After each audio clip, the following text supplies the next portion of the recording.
Well, thank you for that magnificent introduction. Hope I will be able to live up to it in some small way. I was with that, and I was looking through this sheet of what I promised to say tonight, and I realized, my God, what have I let myself in for? You know, someone asks you to say what you're going to say, and you sort of bang something out, and then you realize you have to do it. That is as a prelude to saying that if I don't cover something in here to your satisfaction, there's a half hour or so of question and answer that will come after, in which I'll be happy to fill in whatever holes I may have left in the entire discussion. So, that much said, thank you all for coming. I know it's a freezing cold night, and it might have been more comfortable to stay home, but I appreciate your coming out and being willing to see me.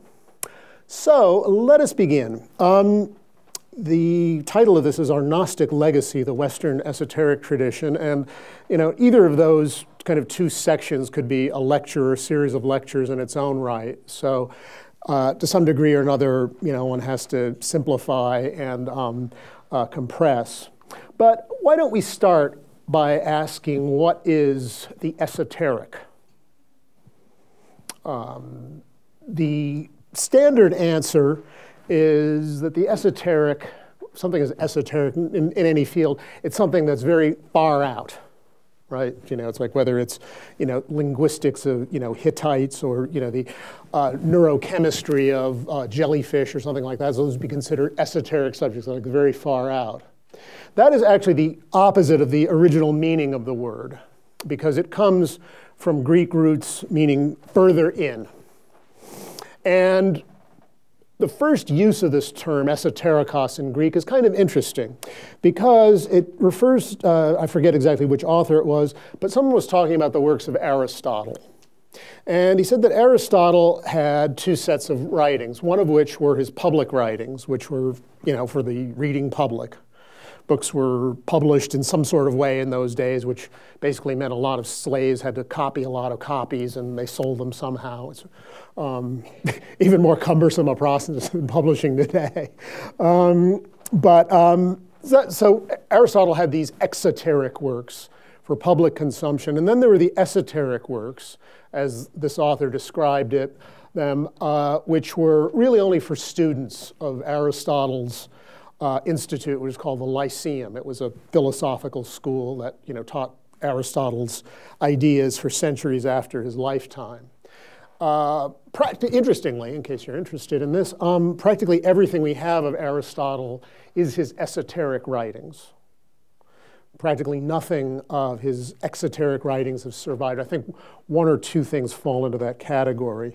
And unfortunately, although he was apparently a beautiful stylist, this means his writing was rather boring, because the writing that we have is all Aristotle's lecture notes as compiled by his students afterwards. So it's very dry, and it's not written with any attempt at literary style. It's very naked. So there's this further in, and this has a lot to do with the Western esoteric traditions, because religion of many types also had an inner and an outer element to it. There was, religion of a public nature, and then there was the religion of the mysteries, which only initiates were privy to. And these were exclusive and not exclusive. The mysteries at Delphi, which we only know very indirectly because initiates were sworn to secrecy and they kept their promises for the most part, so we don't really know what went on. But pretty much anyone, I believe, who could speak Greek, so you could understand what was going on, and was not guilty of murder, was eligible for initiation. So, of course, not everybody took it. Again, not much was known about it, but Cicero said that those who experienced this initiation no longer feared death. So it was some kind of attempt at communicating the mystery of human immortality through rites, symbols, and whatever means they used. So, in Greek religion, pagan religion, there were the outer things that, the public festivals that everybody took part in, and then there were the kind of more inner things for initiates. So that's kind of one aspect of the meaning esoteric. The other is maybe, shall we say, more profound. Because in order to understand some of this stuff, you have to go further into yourself. You can no longer kind of limit yourself to the external observances of religion or even to external ideas about it. As a result, if some of these ideas leak out somehow or they become part of public currency, they tend to be vulgarized and misunderstood. And you could argue that that's a great deal of what happened to Western civilization in the last 2,000 years. And this leads one, of course, to say, well, the question that many of you may have asked in some form or another, at some time or another, is what happened to Christianity? Something seems to have kind of gone off in Christianity, just the way, you know, something goes off in the quart of milk that you forgot about at the back of the refrigerator. What is this and why and where? One example is that people will sometimes say that it all happened at the Council of Nicaea in 325 AD. And a lot of things are blamed on the Council of Nicaea that never happened there. What that was about was deciding whether Jesus Christ was equal with God or not. And through a lot of political rigmarole, which you could attribute to chicanery and the agitation of the Emperor Constantine, who for some reason found this interesting, you could say that a certain side won, the Trinitarian side. Or if you're in the Trinitarian side, you could say that the truth of the Holy Spirit kind of made his sort of presence felt in this, and the church fathers, under the divine guidance, came up or, you know, verified the right answer. How you answer that will you know, perhaps depend on your prejudices and your own opinions on the matter. But that was the only thing that really happened then. And it's in a way, you could sort of say, well, what really did that make such a huge difference? As an aside, it may be of interest to this audience, some people, like for example Shirley MacLaine, have said that it was at the Council of Nicaea that the church condemned the doctrine of reincarnation, in which it had previously believed. This is not true, because they didn't discuss reincarnation.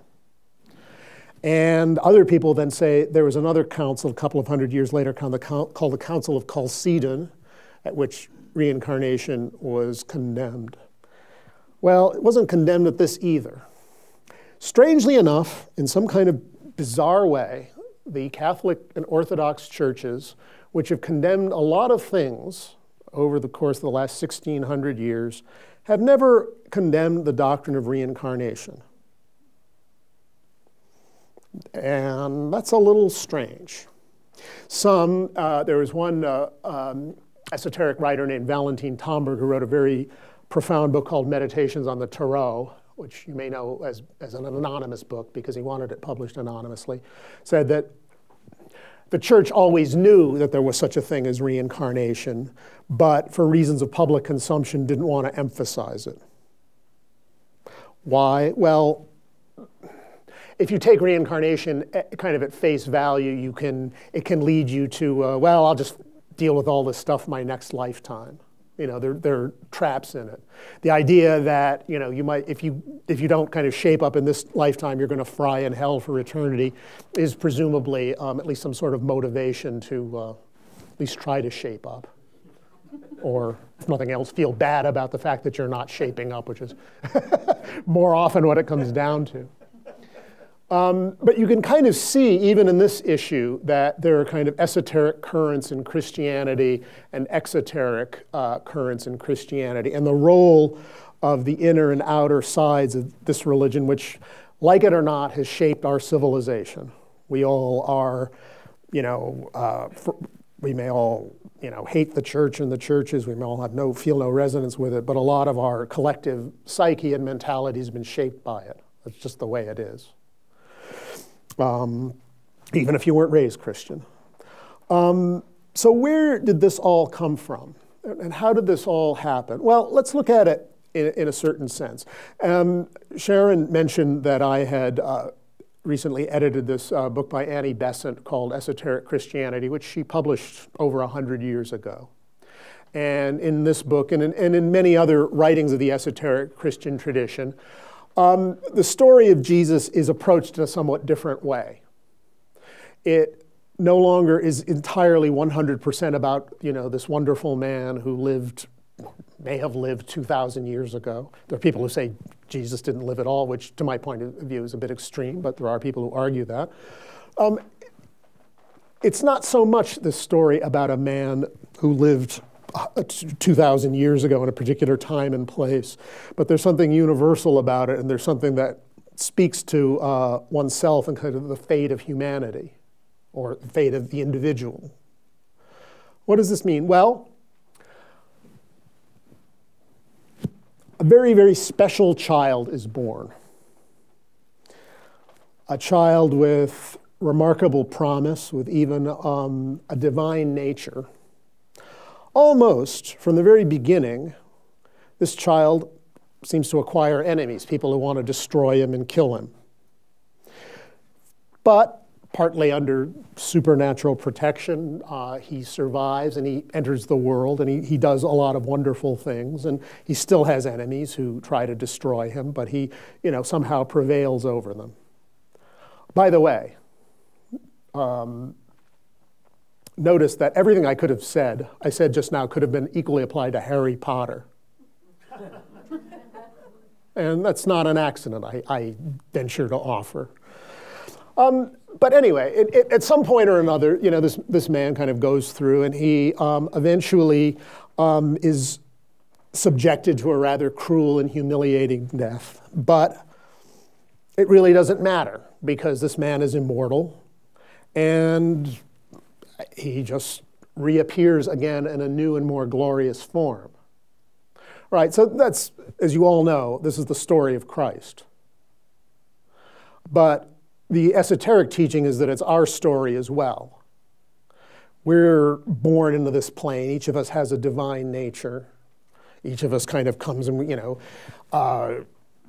we seem to have friends and enemies, mother to take care of us, various nasty diseases that, are going to destroy us if nobody does anything about them. And we somehow, appear, make our little, dance on the stage of the world, and eventually get ourselves crucified on a cross that is known as time and space, right?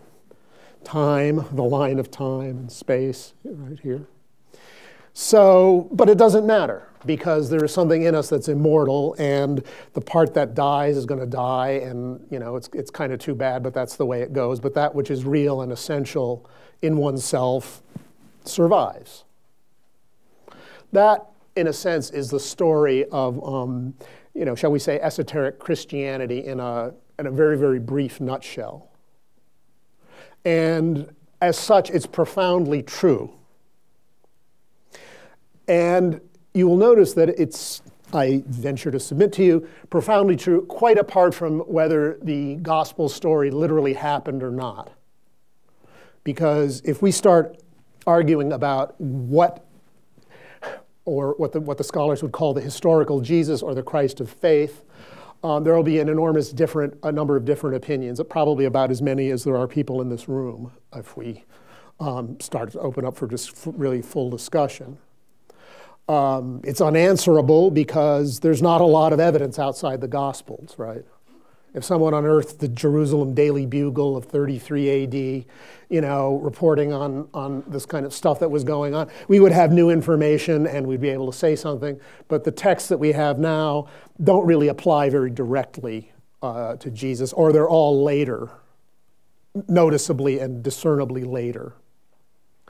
Like, for example, the Gospel of Judas, right? Which everybody heard about. I think it came out, last spring? This text that, they know that there was a Gospel of Judas. There had been references to it, but no one had ever seen it, and there was this copy of it, some Coptic copy that had been preserved, and it suffered, because it was so badly mishandled by its dealers, it suffered more damage in the last 20 years than it had in the previous 15 or 1700. Some guy even apparently put it in the freezer in the hope that it would preserve it, but that apparently didn't work too well. So all of these stories, became embroidered very soon after. And we know that this is done. Certain scholars in kind of the biblical world have sort of said, well, they've attempted to do something very similar with Lincoln. You know how Lincoln said all sorts of wonderful things, but Lincoln probably never really did say them. There are all these kind of folk sayings that attach themselves to Lincoln. Lincoln gets this beverage and he says, this is tea, bring me coffee. If this is coffee, bring me tea. Maybe Lincoln said that. Maybe it's just a joke that got attached to him. So a lot of legendary material very likely got attached to Christ, including, this kind of myth, which seems to have had some truth to it. I mean, to say that it's all historically false or inaccurate is not something I'm trying to say. I'm saying that the essential truth that it's pointing to is so quite apart from the historical details. Now, just stop and take stock of this for a minute. What I've explained to you, the lecture is supposed to flatter his audience, so I will. Is a fairly sophisticated thing in a way, and you're a sophisticated audience, so you're capable of grasping it, right?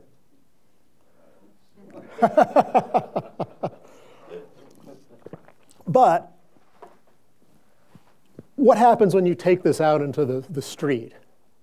And people who are far less educated and far less literate than people are today, all of this stuff about these mysteries and these inner states would just be, baffling.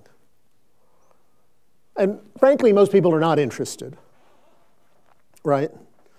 Even you have probably, all of you, I suspect, have, very affluent, educated, sophisticated, clever friends who couldn't care less about this stuff. I certainly do. I mean, a lot of my closest friends, they think it's like a weird hobby of mine, and for all I know, I suppose it is. But, out there, these mysteries are very subtle and beyond even what most people want, right? So what happens is this, that it gets put out in the form of this story about this nice man who lived, and evil King Herod tried to destroy him, and he taught beautiful things, and here are the beautiful things he taught. But then the priests and the Romans, for reasons having to do with whatever, got together and killed him, but he rose from the dead. And what in kind of an esoteric sense is a profound inner truth became kind of an external story. And this was the way the esoteric schools worked. They told the myths. The Greek and Roman myths were like this. And if you were bright and showed some interest, they'd say, well, why don't you come in off the street and we'll tell you what this really means. And that, you could argue, was the way Christianity started out. The problem then is this, that as usual, success is sort of contains the seeds of the destruction of whatever it is you're talking about. So Christianity, through a process that I'm not going to explain here because it's a whole lecture in its own right, became the official state religion of the Roman Empire, which meant that a lot of power accrued to it. And even before then, it was powerful enough. It was a sophisticated enough structure so that it had a fair amount of power even in the days when it was being persecuted. Maybe that's why it was being persecuted. So the leadership of the church began to attract, I don't know. Let's use the designation common today, the alpha males. That is to say, if you wanted a career and you're, a kind of an ambitious, pushy type, you would go into the church because there was a lot of power there. Well, the problem then is this: the kind of person who is likely to be a leader on that side may well very likely have no interest, or only kind of the most tenuous interest in the, the kind of core truths. So more and more, the idea of this as kind of an inner almost psychology was pushed to the side. The people who were really interested in it decided, I think I'm just going to go to the desert and just leave everything. And they became the founders of the monastic tradition, the Desert Fathers. And a lot of esoteric Christianity, as we know it, was preserved in those contexts. So the inner meaning became lost. It became more and more externalized. And what happens is if the people at the top don't understand all these truths, they don't want anybody else to know it either because it makes them look bad. Right? So what happens is more and more that's kind of closed off and either killed or kind of sent off somewhere and shunted to the side. And that, you could say is kind of a capsule, almost esoteric history of the West as we know it. Because these truths are eternal truths, I suggest to you, they're not going to die. Because even if everybody who knew this was cut off, people would still rediscover it for themselves. But it was often highly discouraged and as a kind of threat to state power. The other aspect of it, of course, is that if you have this kind of inner connection with, shall we say, this part of you that is intrinsically divine, well, what do you need the priests for? Or at any rate, you don't need them in the way you might have otherwise. And this is frankly not good for business from the priest's point of view. So that more and more gets pushed aside. There's a verse about this in the New Testament, by the way, which alludes to this thing. And it says something like this: "Woe unto you, scribes and Pharisees, hypocrites! For ye sit at the gate, neither enter, nor let them that are entering enter."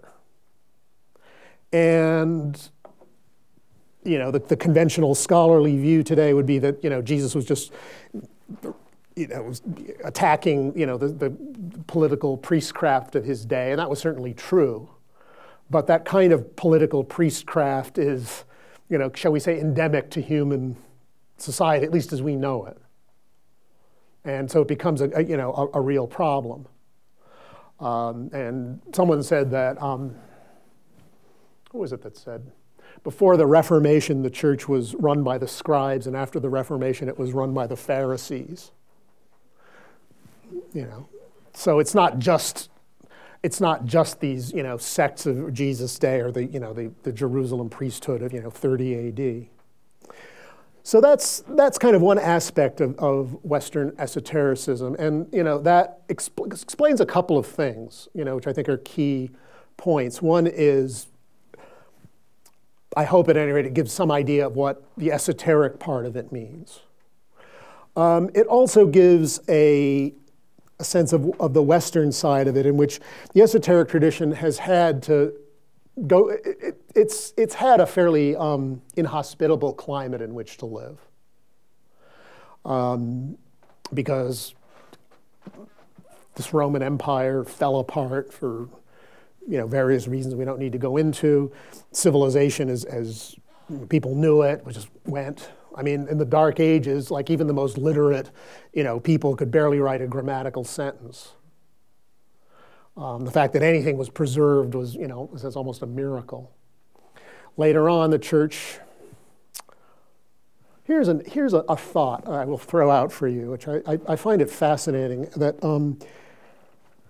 the Christian church, and I suppose you could really say the Catholic Church, invented totalitarianism. Have you ever thought of this? Because, and there's a phrase, the total society, and this is a phrase not of my invention, but that of a historian named Paul Johnson, who wrote A History of Christianity, in which his chapter about the Middle Ages is called The Total Society. It was an attempt to implement, a standard kind of cookie cutter belief on everybody, say in Western Europe, and as far out as they could get militarily beyond that. Given that the technical capacities of the Middle Ages were limited, there was no unified state, there were a bunch of kings, all of whom were fighting each other, this worked remarkably well. I mean, it didn't work perfectly, but it did last for several centuries, and like perhaps more ambitious dictatorships of the 20th century only lasted a few decades. Nazi Germany lasted 12 whole years from beginning to end. So that kind of control was there, and anything that might have fostered an individual's awakening, that, where you have to kind of go into yourself and figure out what's happening, was highly suspect. Even if you were a monk or a priest and you went on too much about this, you could get into trouble. Like, there's a great German mystic named Meister Eckhart, who I believe I forget his dates actually, I think he died in the 1328 or something like that. Meister Eckhart was a Dominican monk, and he was a leading scholar in the scholastic theology of his day.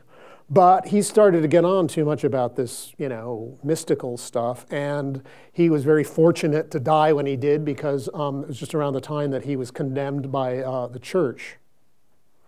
So even within the organization, there's this conflict. I would say that this probably exists in many other cultures in many other ways, but we're talking about the Western side of it. And this is, definitely a very key aspect of the Western side of it.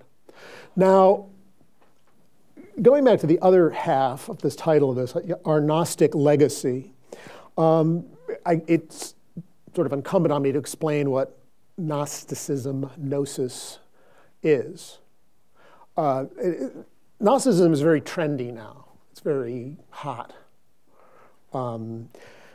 For rather intricate reasons. But one is that we are at a time when people are fairly mistrustful of the established religious and spiritual authorities. And people are somewhat more open, on a fairly large-scale basis, to finding out like what these inner truths are for themselves, or at least trying to find out. And that is kind of the key to what Gnosis and Gnosticism are. Gnosis literally means knowledge. It comes from the same Indo-European root as our word knowledge, which is why there's a K there. Some languages it became a K, some languages it became a G. We just don't happen to pronounce the K anymore. But it's knowledge of a very specific kind. It's knowledge of, shall we say, an inner awakening. You could define it, there's a film about Gurdjieff called Meetings with Remarkable Men. Someone in there says, when not even a thought comes between you and what you know. That's a reasonable stab at a definition of gnosis. It's not knowing about, it's knowing directly through experience. And again, if you have this experience, you have an authority, at least for yourself, that you wouldn't have otherwise. And you suddenly become much less manipulable by religious authorities, advertising, politics, that sort of thing. You may be taken by these things, and everybody probably is to some degree or another, but you're a lot less taken by it than if you don't have this kind of level of just kind of some kind of flash of just, oh yeah, I see what it's all about now. Sometimes it's said that everyone has a glimpse of this in their lives, and I believe that's true. The great difficulty then is not so much to have this experience, but to be able to validate it and acknowledge it. Usually what happens is that if you have some kind of very powerful experience, you can't talk about it to your friends and family because they'll make fun of you. And that's realistic. You have to be realistic about that. But then you get to the point of not wanting to talk about it to yourself or deny that it really happened or that sort of thing. I was working out at the health club a couple of weeks ago, and this guy kind of asked me what I did, and I told him. I didn't really feel like talking because I just wanted to go and exercise, But you mean you write about mysticism and spirituality? And I said, yeah. And he said, you mean like out-of-body experiences? I said, yeah, that kind of thing. He said, yeah, I had one of those myself, way back when. And he said, I can't talk about it with my buddies, at the bar, because they just, rag me about it. And a large number of people in the world are like this. I am sure, and this is not exactly a cross-section of the American public here, but I'm sure many, most, all of you have had experiences like that, that you would be advised to talk about in a reasonably select company, and that's why there are esoteric groups.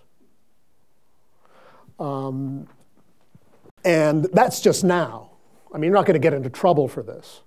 500 years ago, yeah, you could get into trouble. I mean, if you shot off your mouth too much, you could get burned at the stake. Sometimes it didn't seem to take much. So that kind of thread of gnosis is something that has, in a strange sort of way, survived throughout all this time. There's a Renaissance philosopher named Marsilio Ficino who spoke of something he called the aurea catena, the golden chain. And he listed this chain of philosophers, some of which were fictitious, some of which were real. Some of the real ones included, Plato and Pythagoras. This chain of knowledge was passed on in some kind of way that was, although kind of a very thin thread. We're about to publish a book on the subject called The Golden Thread. And it's essentially, there's a thread, and sometimes it seems very, very, very thin indeed. But it did continue in various ways, in various forms. It changes its name, and it changes its form. Why? Well, you know that if an external form just starts to persist for its own sake, the external form crowds out any kind of meaningful purpose. Why is this? Well, you know that if you ever hire someone to do a job, doing that job is that person's second priority. What would the person's first priority be? What? Whatever they want to do. Well, keeping the job. Right? And with one person, it's one thing. But if you have a whole organization, a very successful organization, that's whose chief goal it is to kind of keep itself going. And it has this purpose sort of way back there, but we kind of forget about what it is. But because we must be it, and whatever we do is right, then you have the history of exoteric religion.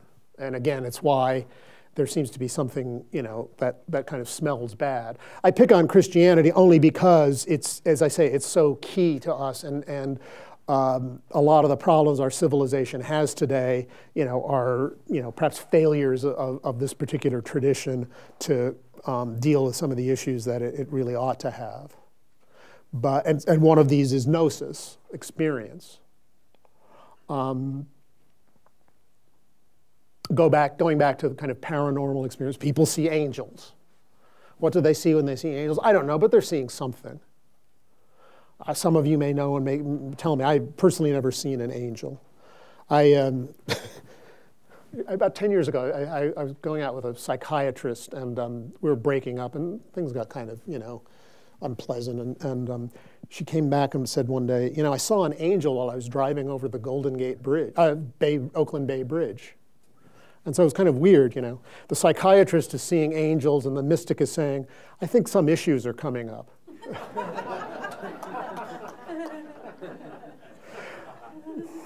But it happens, And, that, in a sense, you could say that's part of the reason that esoteric traditions exist. Is like, well, this experience is there.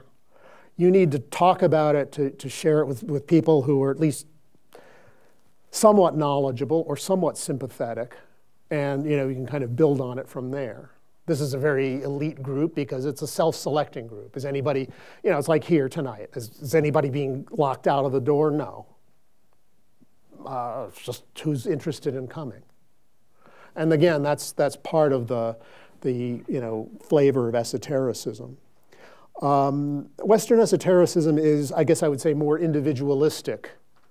And I think, most people would say this than say Eastern esotericism. Classically, almost cliched way, the West is the civilization of the individual, sometimes to the detriment of the collective. The East again, speaking very broadly, is civilization of the collective, sometimes to the detriment of the individual. Why is this? Some say it's simply a question of the crops we grow. Wheat depletes the soil, and you have to rotate. You can't grow a wheat crop in a field every year. You have to, so you need more land to grow wheat, so people are spread out more. Whereas rice, you can, grown in the East, you can grow, a crop of rice, on the same bit of ground year after year. But it requires a lot more intensive cultivation. Traditional, peasant methods, right? So the East, just the fact that they, grew rice, everybody had to be closer together and work together more. Here, the people had to spread out more and they became more individualistic. I don't know that that's true, but I have heard it advanced as a hypothesis. So there is this kind of question of the strength of the individual, the need to, kind of develop oneself individually. And that's quintessentially America's even more like that than Europe. Why we are descended from people who couldn't get along with anybody over there, so we had to go somewhere else. Either that, or we're the descendants of the most enterprising and intelligent people, and hard driving people. You take your pick, But there is that flavor of the Western esoteric tradition as well. It tends to be a bit less focused on lineage, I would say. It's a little bit, in a strange sort of way, focused a little bit less on structure. What do I mean by that? Well, if you go to a Zen master, he may well be able, or a Tibetan master, he may well be able to produce some kind of lineage of, the Dharma master that he had, or the Dharma master that he had, going way back to whoever. For one thing, it was, there wasn't the kind of ecclesiastical threat in those countries that there was here. But also the Western esoteric traditions tended to be more individualistic in this way. Well, in a sense, it's more about speaking from your own authority rather than citing, so-and-so and so-and-so and so-and-so. I mean, that's, that kind of citation, that sort of thing, that's kind of for the professors to do. And they do it well, and it has value in its place.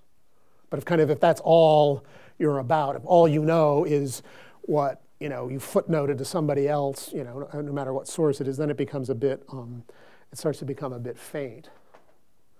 Sharon mentioned, my start in all of these things. My father was very interested in this because he had been a sailor in China and various other places and seen things he didn't feel he could explain. So he began to investigate this. So these books were lying around the house. But I went to this Kabbalah group at Oxford, which I found quite by chance. It's some, like freshman activity fair. They had, people, and this was Oxford, so they had people who rode to hounds. They had people who harassed the people who rode to hounds. They had, it was all very English. And they had this funny little Kabbalah group, which I joined. And it was weird because I was studying conventional academic philosophy, officially. And it was very official. It was like Plato and Aristotle. And the whole thing just seemed incredibly dead and just incredibly lifeless. I teach a couple of philosophy classes now at a community college near me, and I sometimes tell them, I certainly hope I teach this better than I was taught it at Oxford. It shuts them up if they were kind of griping about, being at this, gritty community college. But it was very strange because I realized only years later that the kind of the Kabbalistic things that I was learning basically would have explained Plato's theories of knowledge much better than the official academic explanations, which didn't make a great deal of sense, frankly. Why? Well, the Kabbalah was heavily influenced by Plato. Some of you are familiar with the Kabbalah, right? Some of you read some things about it. Yeah, a little bit. In the Kabbalah, there's something called, there are 10 spheres, right? The Sephirot. Sephirot, sometimes they're pronounced.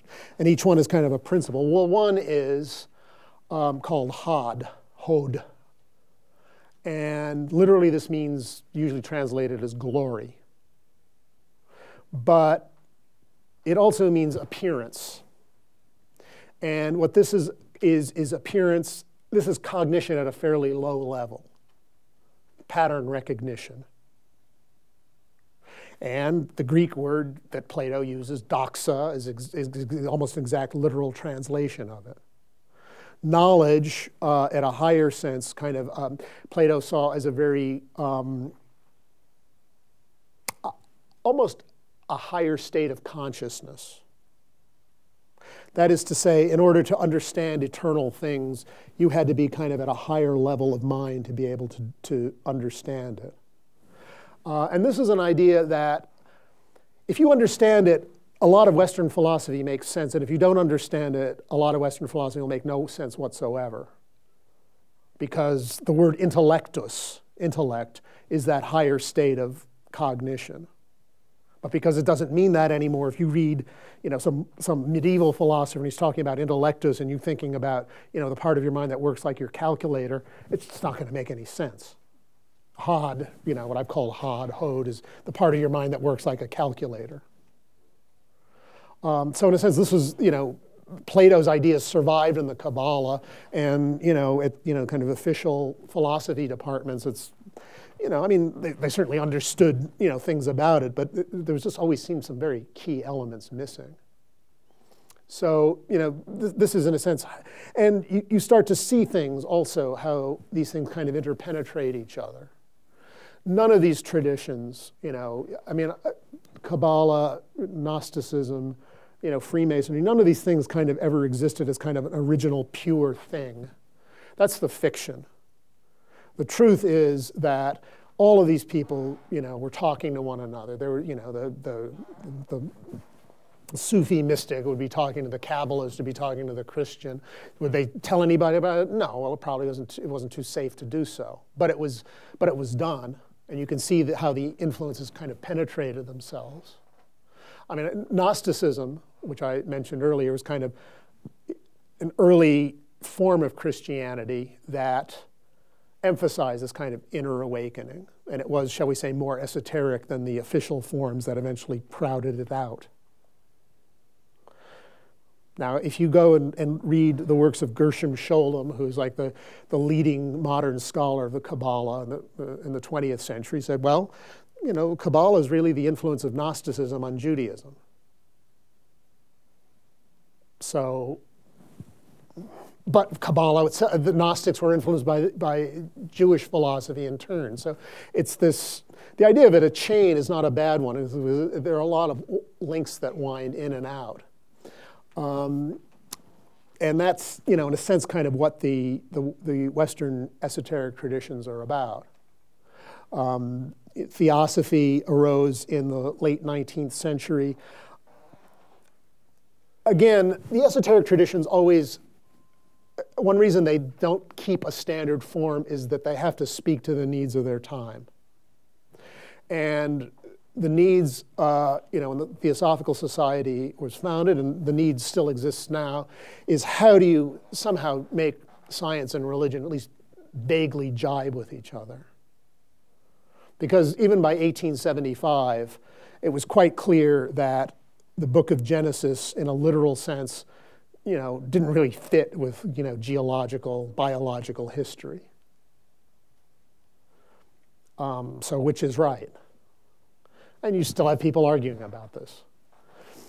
Theosophy was an attempt to sort of say, well, as a matter of fact, there are a lot of ancient traditions that say, humanity is, hundreds of millions of years old, or millions of years old. The world is hundreds of millions of years old. And also, the stuff, all of this out-of-body experience, this mystical stuff, can, in a sense, be known and experimented with and explored in some kind of, not scientific way in the sense that, you're necessarily hooked up to electrodes in a lab, but that it can be investigated in some sort of way that you learn something about it. Science has not really been too interested in following this. Science was probably more interested in it 100 years ago than it is now.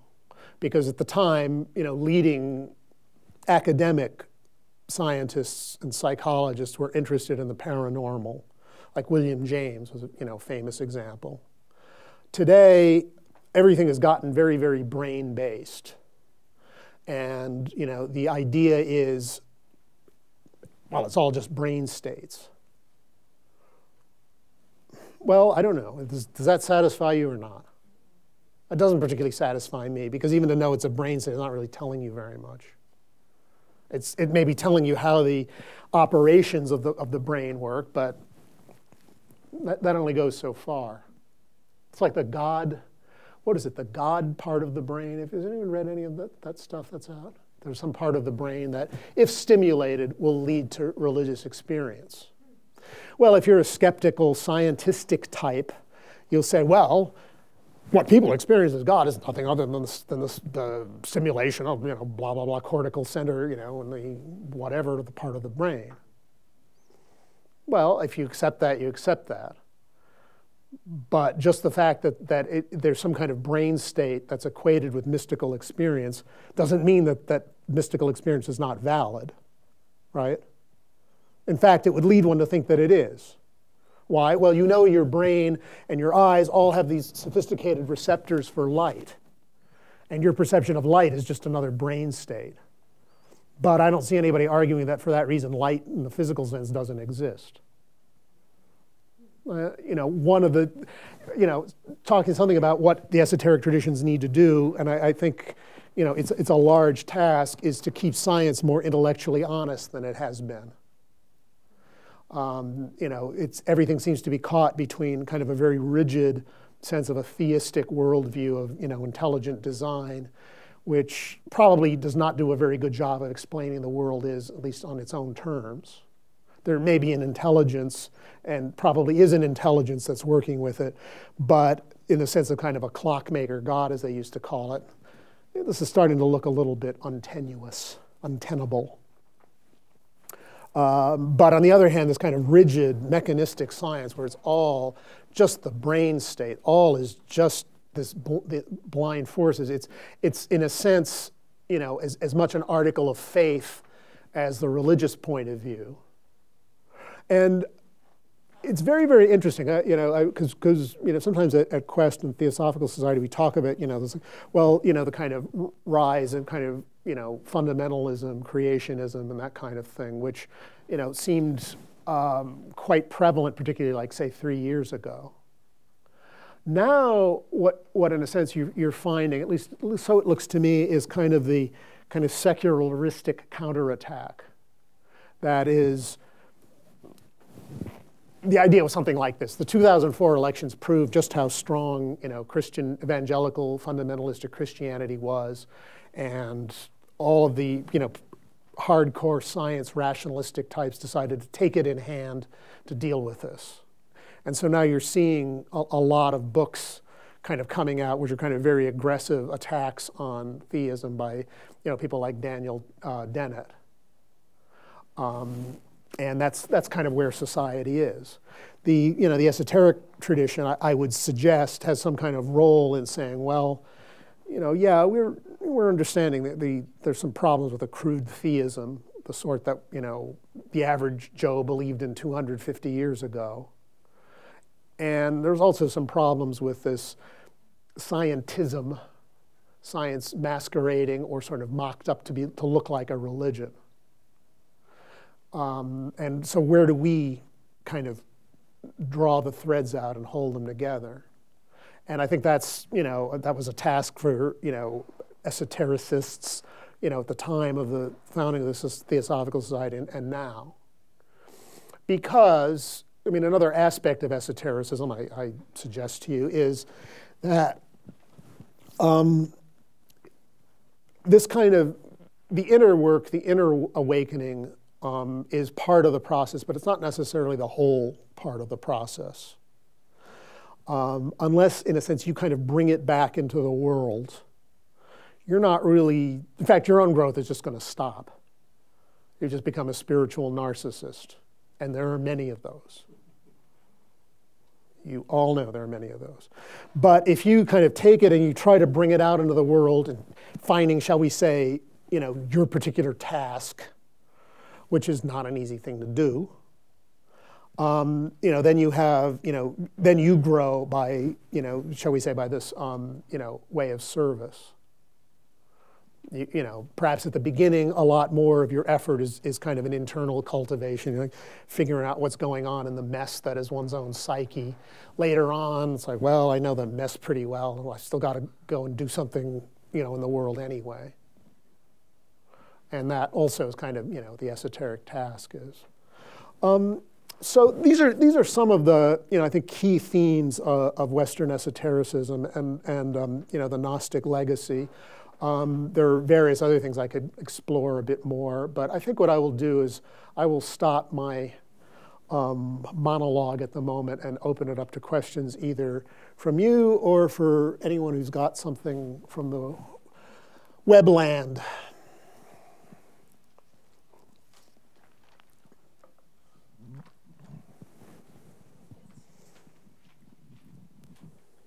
Could you give us some examples? Like, it's fairly easy just to go to church and sit there and give money, but to do the esoteric work, I would think you've mentioned about service and maybe learning to meditate better or read the Bible, looking for the hidden knowledge, not the obvious knowledge. Is there other things that a student esoteric Christianity can do to do a better, rather than just sitting in church? Yeah, that's a good question. I mean, one area, I mean, certainly esoteric work, seems to presuppose some kind of meditation. That is to say, you have to be able to take, in a sense, kind of, in a strange sort of way, detach yourself from the things you think you are. And because what you really are is, to put it in a very summary way, is that which sees. St. Francis said, what you are looking for is what is looking. And the Hindus call this the Atman. The esoteric Christianity would call it the kingdom of heaven or the spirit or I am. I am is the way, the truth, and the life. Just to elaborate on one other thing, though, I would say, I mean, if you're going to talk about Christianity in some sort of core sense, I mean, I think what it comes down to is, if nothing else, the ethical teachings, because the Gospels are really about ethical teachings, mostly. There's not a lot of stuff about all this fun controversy. People have lots of strong opinions about abortion, but it doesn't seem as if Jesus Christ ever said anything about abortion at any point in any gospel, canonical or non-canonical or anything. If it was any interest to him, it wasn't of enough of interest for anybody to write it down. I mean, this is true. There's just nothing in there. But the core teachings, which are universal truths, I mean, and I don't have to tell you what they are because you all know what they are. Although I like Bernard Shaw's version of the Golden Rule better. He put it, do not do others as you would they would do unto you. Their tastes may not be the same. And there's some truth to that. I mean, it's partly kind of a witticism, but it also says something about kindness, because your automatic view of what kindness is or what you might like may be just utterly blind to what the other person wants or needs at that time. I mean, what happens, what happens when you try to be helpful to someone? What does it usually amount to? It usually amounts to giving them advice. My marriage is falling apart. I feel really badly about it. Well, you should do this and that. And this, of course, is the last thing the person wants or needs. Even if the advice, especially if the advice is good. You know, it's more some kind of sense of compassion and understanding and listening. But that part gets, you know, blind because it's an automatic response. Give advice.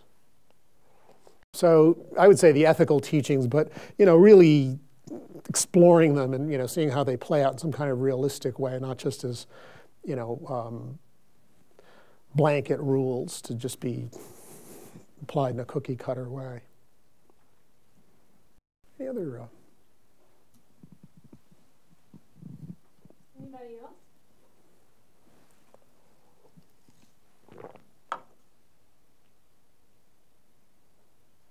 Did a good job.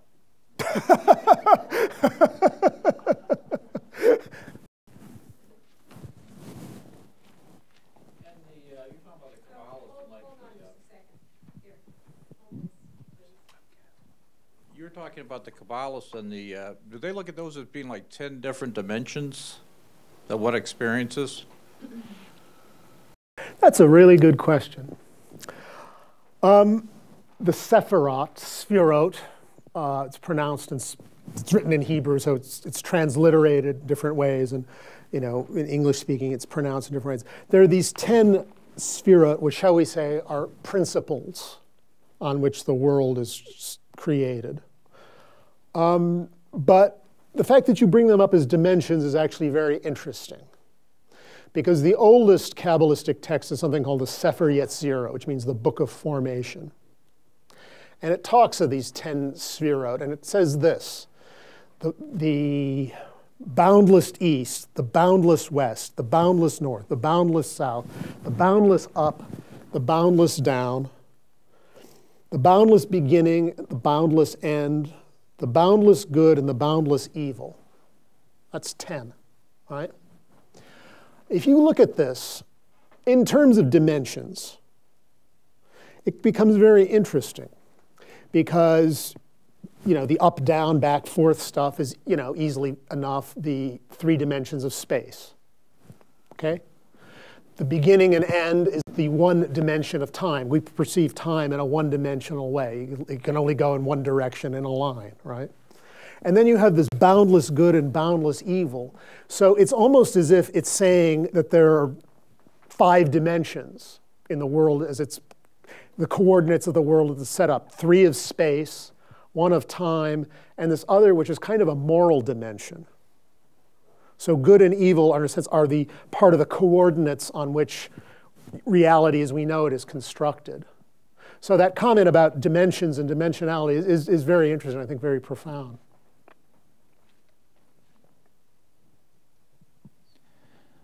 Mr. Smoley, you spoke of these eternal truths which could never be snuffed out by history or society, and because people will learn these things for themselves.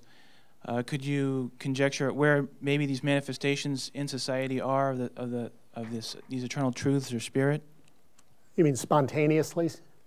In contemporary society today in the world. Well, let me give you an example that comes to mind. One kind of key facet of American religion is what you might call, broadly speaking, New Thought. And this could be said to include Christian Science, religious science, unity, various other things I can't think of. The idea is that the mind is creative, and if it can shape reality to good or evil ends if it kind of knows how to do this. Goes back, it was really, the key figure in this way back when was a guy named Phineas Quimby, who was kind of a mesmeric healer in Maine in the early 19th century. And he started out using mesmerism or hypnotism, using a guy he hypnotized and kind of worked with as kind of his medium. Then he sort of realized he didn't need the guy as a medium. Then he realized he didn't need mesmerism. He realized that the power of thought in itself, has the power to heal if you kind of know how to do it right. And in a sense, that's a very esoteric idea. It's a prime esoteric idea that, in a sense, mind or thought is prior to physical manifestation. And although science and esotericism overlap and jibe more than they're often thought to, this is an area where they do seem to differ. Science says that mind is an epiphenomenon, a kind of side effect of that consciousness is a kind of epiphenomenon or side effect of mere physical processes. Esotericism would say that it's actually mind or consciousness that comes first and, shall we say, emanates the world beyond it. So you could say that, this is kind of an eternal truth that, this guy, Phineas Parkhurst Quimby, hit upon, and, it took its own kind of peculiar American form, and it's kind of become part of the American religion. So that would be one example. Yeah. In regards to works of service, a friend of mine and I went to a group one time, and someone had mentioned to him that he had a savior complex. In other words, he had isolated many of his own personal needs, and he was a very compassionate person and wanted to extend compassion on others. But what often may have happened is he took his own personal needs, decided everybody else had those same needs, and then projected those out onto others rather than finding what their own real needs were. Mm-hmm. And I see this as, I guess, a very common thing with many people who want to extend compassion to others, where there's actually a projection going on. Is there a way, in the context of works of service, to overcome this, or really meet people's needs where they're at, versus just, taking our own, needs and projecting them out onto the world around others? That is an enormous question, and I think it's a very good one. If I were to give like a short, sharp, one-line answer, it would be this. Make sure that you are not doing good just to seem like a nice person in your own eyes. Because it can be subtle. A lot of guilt, that people feel is, trying to kind of look, not even so much it's nice to look good, nice in front of others, but you even almost want to look nice in front of yourself. This kind of external validation, in a sense, reinforces the ego. Now, another aspect of this is, to get into something that's, I suppose, mildly esoteric, this question of the ages. The age of Pisces and the age of Aquarius. We're supposedly, by most accounts, exiting the age of Pisces and entering the age of Aquarius. And when exactly this happens is a matter of some dispute. But Pisces is, I think most astrologers would agree, at least has some element of the martyr in it. And who is in the West was the chief religious figure of the age of Pisces? It was a martyr. So the idea of martyrdom and compassion have become like very, very deeply enrooted. Now, unfortunately, your martyrdom doesn't make anybody else happier, which is something people tend to forget. In fact, your martyrdom often, if you look a little bit, I'm not speaking you personally, but one's martyrdom, is often not much more than an attempt somewhere or another to make somebody else feel guilty, even and especially if you're helping them. So, again, going back to the theme of esotericism, you have to be able to stand back in yourself and see this going on, not in some kind of like some Woody Allen character, but in a kind of deep way. It's like, wow, this is going on. In terms of service, that's also a very large and powerful question. I guess what I would say is, because the problem is always this, right? The sufferings of the world are endless. The problems of the world are endless. Wittgenstein said that the world is made up of facts, not things. I think I would say the world is made up of problems. So there's not going to be any end to them. And the idea that you're going to solve all the world's problems or even make a dent in any of them, is maybe somewhat unrealistic. At the same time, we're all overwhelmed with stories, which are very real, of sufferings all over the world. And it does often a little more than enforce a certain kind of feeling of helplessness in us. So what I guess my answer, at least to myself, that I worked out is like, you kind of have to know what your own work is. And that's not a question anybody else can answer for you. I mean, it's sort of what you're, in a sense, about. It's what you're here for. And if you are doing that in some kind of way that seems, honest and, doing your best, it's like, well, all this other stuff is going on and I feel bad about it, but I still have to do what I'm going to do. Otherwise, it's like, I don't know, it'd be like, putting some, 500 milligrams of vitamin C in a reservoir. It's like, we do absolutely nothing. So those are at least some of the responses that your questions brought up. Any others?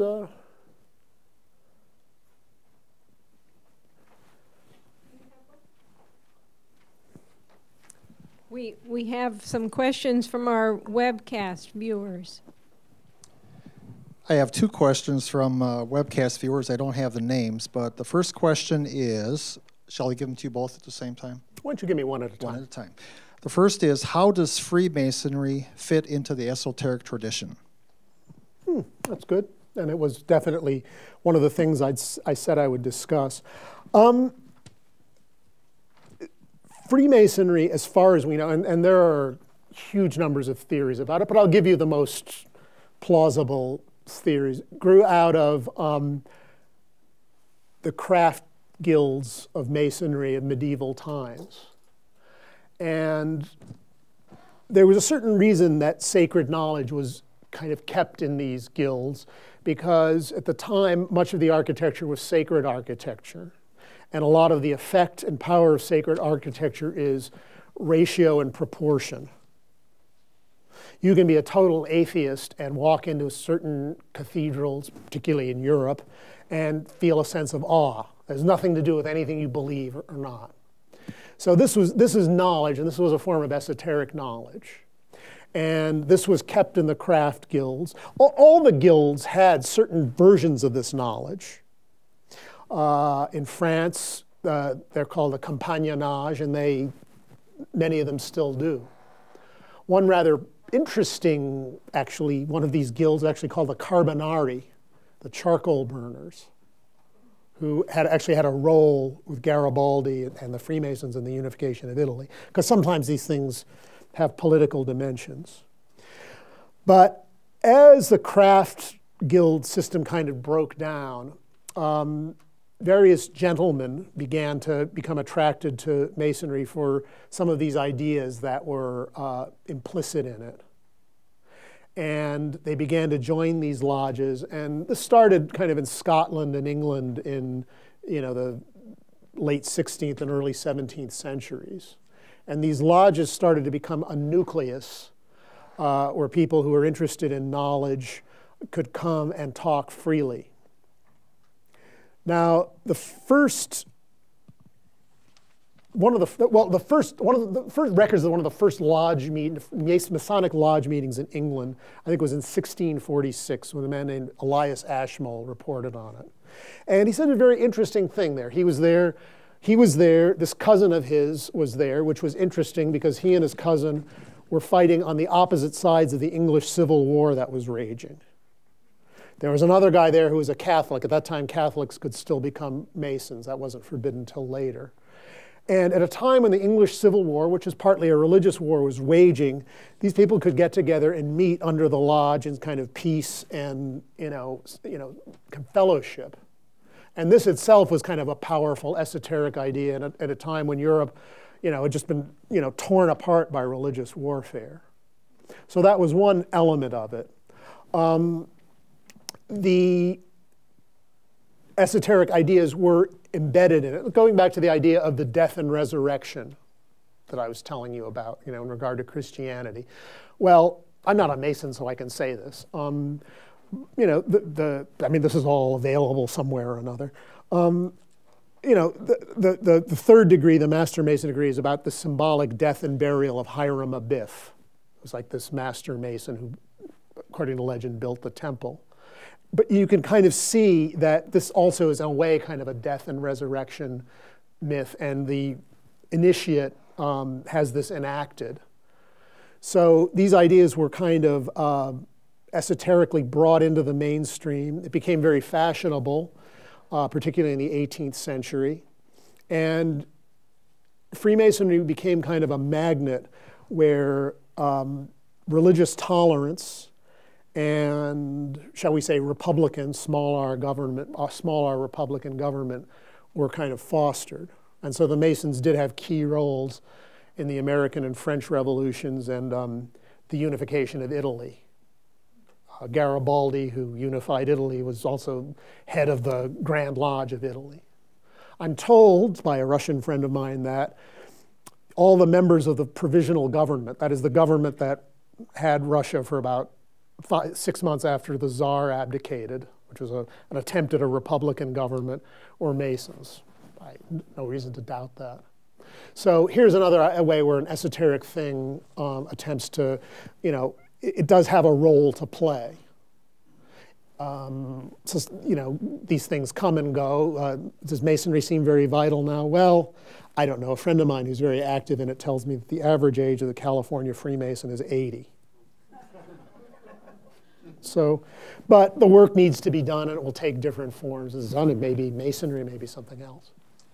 And one other question, again, I don't have the viewer's name, but his or her question is, what are some of the more interesting modern esoteric movements that you are aware of? That's a good question. Well,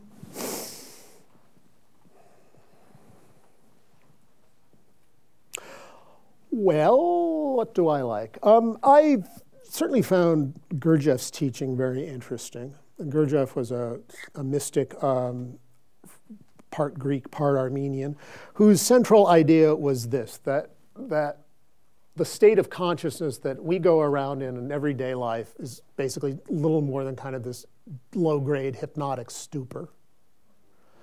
And that waking up is a very long and difficult process. And what this involves is unifying 3 kind of levels of one's own being. The body, the emotions, and the mind.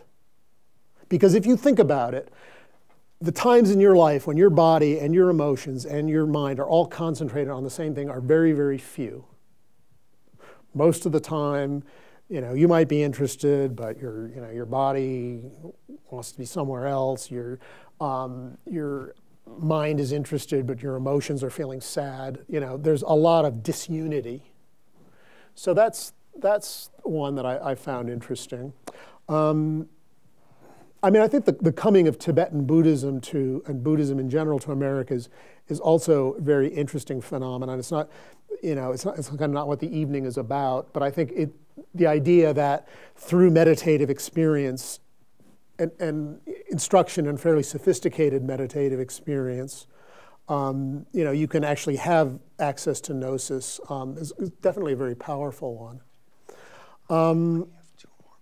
There's certain attempts to kind of, I'll tell you one thing I don't find interesting is a lot of quickie amalgamations of science and spirituality. I think there's a really powerful way of connecting the two, but I think a lot of the times, well, quantum mechanics proves this about spirituality or something like that. I don't know. I find that sometimes a little bit too easy and not convincing, sometimes a bit gimmicky. But anyway, those are some of the things that are interested. Well, A Course in Miracles is I don't know if everyone heard that, A Course in Miracles. A Course in Miracles is a strange work. It was a channeled work. This woman who was a psychiatrist at Columbia Presbyterian Hospital in New York, I think it was, started hearing this voice that told her it was Jesus Christ and he was giving A Course in Miracles, and she better take notes. So she wrote this very compendious thing, which is a remarkably powerful work. Did Jesus Christ write it or dictate it? How would I possibly know? How could anybody possibly know? Why? Because you can't really check against the Gospels, because scholars say that even a lot of the Gospels are things Jesus didn't say. But it is a remarkably powerful and self-consistent, spiritual teaching. It's a course in a sort of literal sense. There's a text, there's a workbook with 365 lessons and a little teacher's manual. It's probably best viewed as a course rather than as kind of a religion. And some of its devotees have sort of tried to, cook up a kind of religion around it. And I don't know that that's worked all that well. But it is certainly a very powerful piece of teaching. And it's one of very few forms of Christianity that are logically consistent. Buddhism is a very logically consistent religion. It proceeds almost like Euclid's geometry.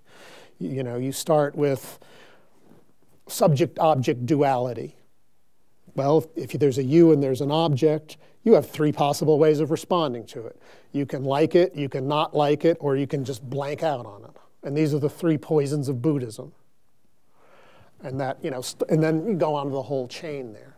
Christianity in its official dogmatic form makes very, very little sense. Right? God got mad at the human race because somebody ate a piece of fruit in Armenia 6,000 years ago. The only way he could figure out to make it up to himself was to have a part of himself come down here and have it tortured to death, and that made it all right again. That is literally the doctrine of vicarious atonement. It's put in a very nasty way, but that's pretty much it. And this God is sort of also all merciful and all loving. Does that really make sense? I actually had a very funny idea about that on the plane today. I was thinking, maybe the whole thing was this: God got sort of horrified. He sort of looked down at planet Earth and thought, these crazy people are sacrificing animals to me because they think for some reason I like this. How can I get these people to stop this? Well, look, son, why don't you go down there and offer yourself up as kind of a sacrifice and tell them it's me and it's all right again and I don't have to do all this anymore.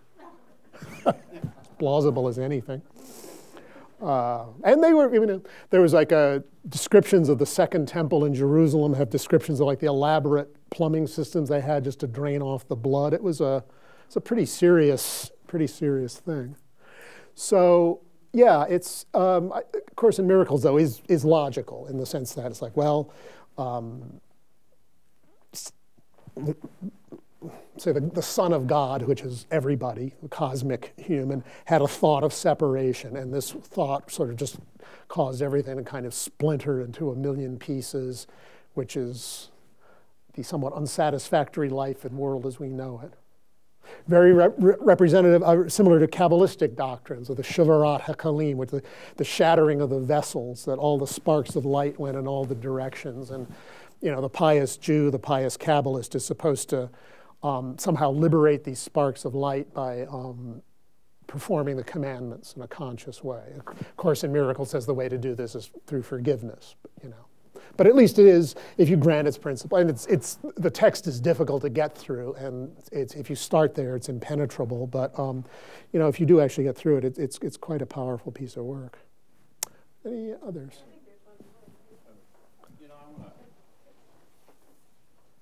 I want to ask you about the Knights Templar, and if they were actually an esoteric force in the development of Western civilization. That's a good question. The Knights Templar are the source of many legends and mysteries and speculation. They were founded ostensibly after the First Crusade to protect Christian pilgrims to the Holy Land, except they didn't really seem to do that very much. Somehow, very soon, they became extraordinarily powerful and extraordinarily rich. I mean, they had, they even set up, what was, in a sense, kind of Europe's first system of international banking.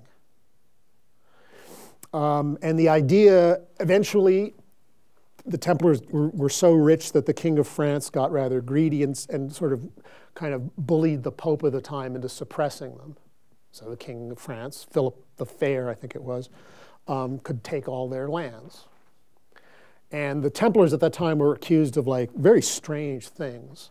The strangest of which was worshiping a strange idol of a head called Baphomet and spitting on the crucifix. Now, it's very hard to say how much truth there is in this. This was the Templars had confessed to this, but the Templars were being tortured while they were doing this. You know, if you're being tortured, you say anything, right? So no one really knows how true this is. It would seem, even setting all of this aside, that as an esoteric force, they served as a kind of gateway, because this was the time of the Crusades, a gateway of bringing some of the knowledge from the world of Islam into the world of Western Christianity, which had mostly lost it. They were the only ones who did this, but I suspect that this was kind of part of their function. What they said their their external function was to go around, belting people with swords the way, knights did. But I think that was probably part of it. What they taught and what they believed. Even spitting on a crucifix is not implausible. Why? Well, there is a point. There is a point. And we're talking about esotericism, so this is an esoteric thing. There's a point where you have to go beyond the forms of religion in your mind. It's not, it's not the symbol that's holy. If you think it's the symbol itself that's holy, that's what's frequently called idolatry. You have to be able to go past that symbol in your mind. If they did that, that may have been, the motive behind it. That is, from my point of view, 100% speculation on my part, but it's possible. So those are, some answers. There are people who say that the Templar tradition mutated into Freemasonry in a very complicated way that I really don't have time to explain. I don't know that this is true. The Masons certainly like to invoke the Templar lineage. The Masonic youth group, tell me what it's called. De Molay. And who is de Molay? Jacques de Molay, the last Templar Grand Master who was burned at the stake in Paris in 1314. Whether there's a real connection that has something to do with Rosslyn Chapel, you remember from Da Vinci Code fame, is a long story that would be beyond everyone's attention span at this point, but possibly including mine. But the Masons do invoke that lineage, and there may be some kind of connection there. You're dealing with things that sometimes may go underground, for hundreds of years and may surface in a different form. So I don't think it's at all impossible. But when you talk about it from a historical point of view, what are you going to do? You're talking about society. A historian always has to deal with documentable fact, right? But what are you going to do when you have a secret society where their whole aim is to conceal their existence? Does the absence of proof constitute, that they didn't exist? Well, not really. Probably even less so than usual. So those are some of the issues that kind of come up in the Templar and even the Freemason thing. Yeah? Did you? Oh, do you have another question, or you? No. Okay. Well, it's I think time. It's 9 o'clock, which I think is probably about the time for everybody to want to wander their merry way. Well, let's give Richard to the bookstore. Big thanks. Thank you. Thank you very much. It's been a pleasure. Delightful.